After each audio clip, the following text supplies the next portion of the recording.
Welcome back to Coffee Talk. Grab yourself some coffee and let's talk.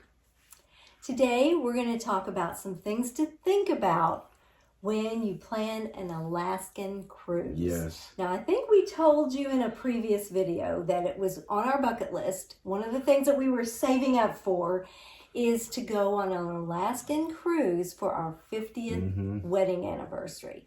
Well, our 50th anniversary is August of next year. We did some research, and August is kind of a rainy month. We don't want to go in a rainy month because it rains practically every day anyway. So we're going to go in April of next year. We've already got the cruise booked, and so now we're trying to learn everything that we can about what we need to know.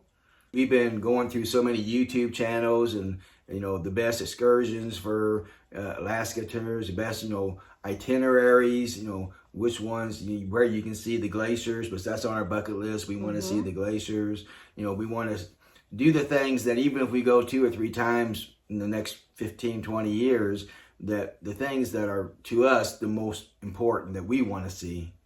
And we've been on the Caribbean cruises. We went to Jamaica, we went to the Bahamas, we went to Cozumel.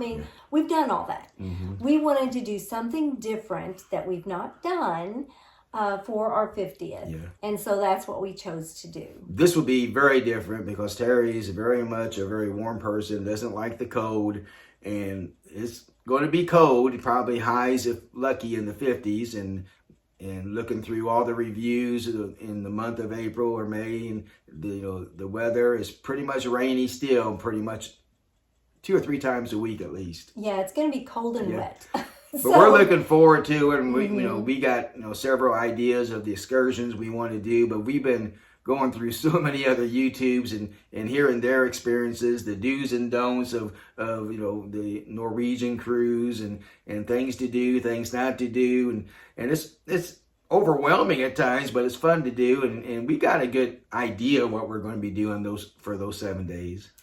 That's where we're so blessed to have YouTube now, because we can just type into the search thing, what do we need to pack on an Alaskan cruise? And all these videos come up.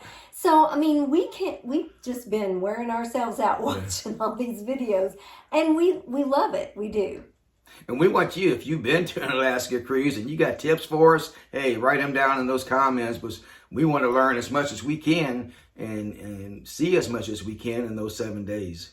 So, we're just going to talk about a few things today that we've learned already. Yes. So, the first thing that we wanted to find out was, when is the best time to go on an Alaska cruise?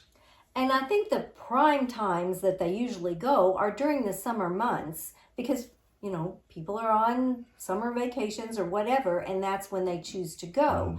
So, the rainy season is August, September. In October, and so we chose to go earlier in the season because we felt like that would be a good choice for us. Because people were saying that if you go like in April and May, that the price is not quite as high as it would be in June, July, and August, and that there's sometimes that people just really don't start cruising until July and August, so the cruise may not be quite as full, and you have more room when you go through the glaciers and make it easier getting off the boat and stuff. So we decided to go, in April, just because number one, it's a little bit cheaper, and that that we might be able to the excursions may not be quite as booked up and everything. Yeah, it won't be the height of the tour season, so it won't be as crowded when we go places.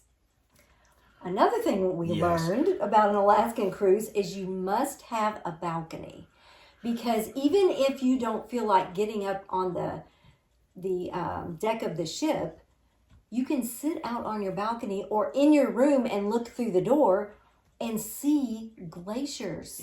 That's what we want to see. Is we want to see glaciers because we've never seen one before. So we're really looking forward to it. And not only the glaciers, the people are saying if you get a balcony and pretty much just sit out any time of the day and on any day of the cruise, you'll be seeing like whales off to the distance. Some of them come up close to the ship. You'll see not only whales, but you'll see seals, of course, dolphins and because bears. The bears come out for the Yes. salmon runs. So Yeah, so we wanted to get a balcony, and that's what we did. Yes. Another thing that we learned watching all these videos Yes. is you need to spend the extra money and do the excursions. Yes. And they are expensive. Yes. For Alaska, excursions are Very really expensive. So you need to know that up front. And you need to go ahead and plan those excursions and get them paid for before your cruise. There's a lot of different ones you can choose from, and we've been looking at several, and we kind of know what we want to do, and they are very expensive. Luckily, it's on our bucket list, and we knew in advance it would be expensive, but it's kind of a eye-opening, you know, when you look at the prices of some of these. And so we haven't booked anything yet, and again, if you have any excursions, as far as excursions, yes. So if you have any ideas, some must-do excursions, let us know. We don't want to spend the money if it's not really a good excursion. And we figured this will probably be our one and only trip to Alaska. Yeah. I mean, we may go in the future, but it's one of our bucket list items. We've lived all this long and we've never been there, so we want to see what we want to see while we're there. And if that means paying extra money to do it, that's what we're going to do. Yes. We've worked all our lives to save our money to do things that, like we tell you before, that we want to do. And this is something we worked all our lives for, so we're going to do it. Yes, and it's our 50th wedding anniversary. So we're going to celebrate. Yes. Another thing that we learned is you need to arrive a day early before you get onto the ship. Because you never know if your plane's going to be delayed, because these days planes get delayed all the time, or what could come up. So you want to get into the port a day early. We fly into Seattle, Washington. So we're going to spend the night in Seattle. So what we'll do is we're going to watch some more YouTube videos and see what it is we need to see in Seattle the day and night that we're there.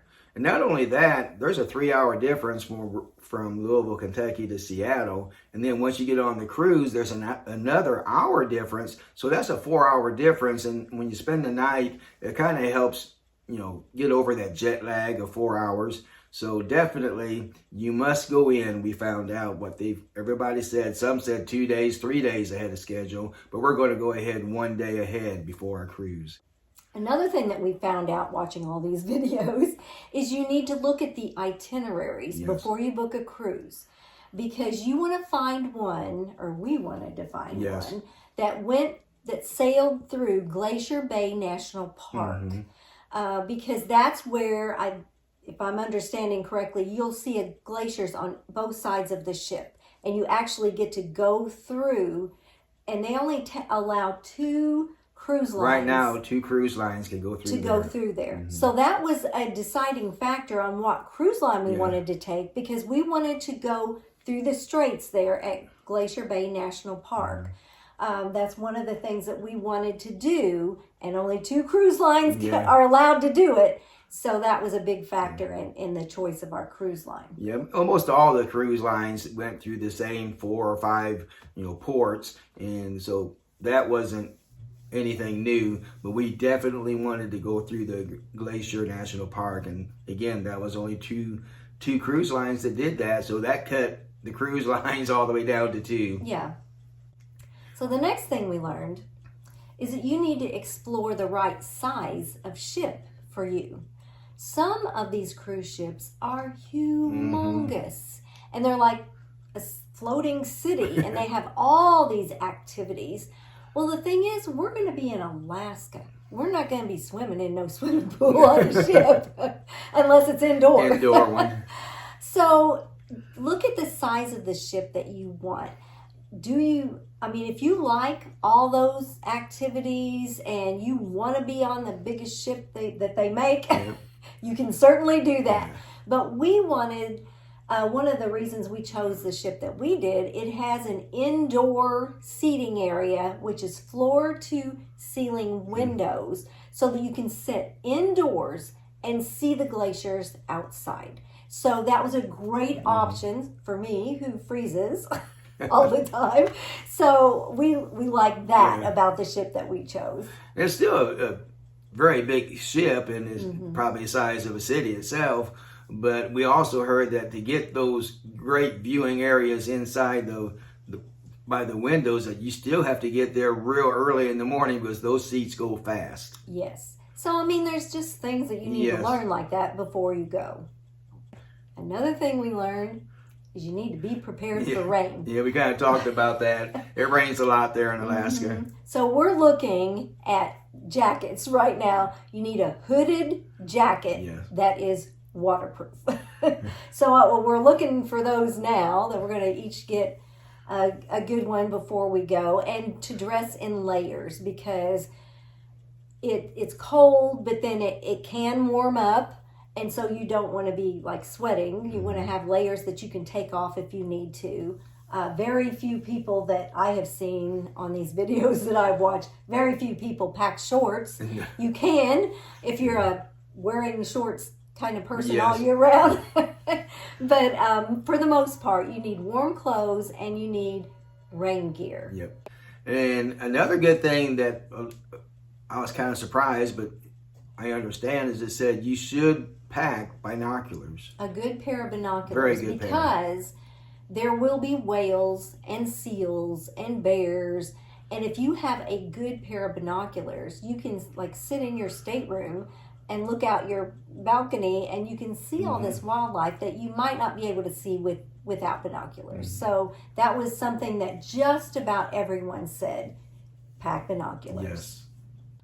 You also need to check and see how long are you at each port. Yes. Because if you're only there for 2 or 3 hours, you're not going to get to do much. So different cruise lines have different periods of time that they are actually in the port. So if there are certain things you want to do, you need to make sure that your ship will be there long enough for you to do that. Because the last thing you want to do is for your ship to go off and leave you. Definitely. And you not be on board. Definitely. You also need to research what you need to pack. And that's what we've been doing here recently, is watching videos on what to pack when you go on an Alaskan cruise. Because we want to be prepared. We want to know what to expect. We want to know what we need.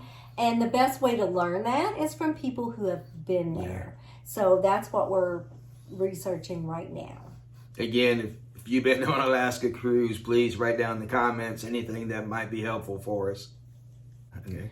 Another thing that we learned is that we need to be prepared for lots of daylight. Yes.